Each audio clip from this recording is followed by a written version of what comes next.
Bedtime stories are probably an integral part of every normal child's life, and as far as we need to be concerned, I had a very normal childhood. My mom used to read me and my siblings a bedtime story every night. We would pile into the bed that my sister and I shared, she would open up a book, and we would go on an adventure. I remember there was this one book that she used to read to us about a monster in the closet, and the first time that she read it to us, we were all too terrified to go to bed. So she closed the closet door and opened the one to the hallway, assuring us that she would hear our screams and come running if the monster came to get us.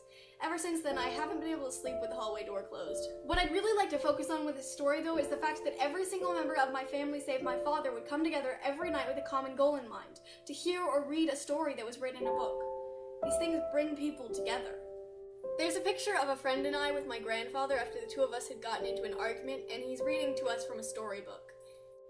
This particular friend just happens to be named Lucy, and she also just happens to still be my friend today.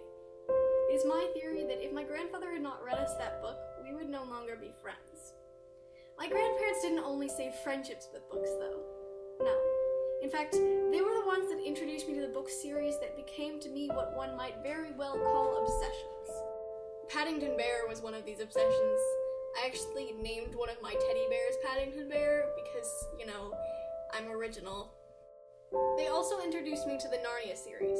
There's this closet in their house that houses a lot of fur coats, so I would often spend a lot of time in there just sitting and hoping that one of those times I would end up in Narnia.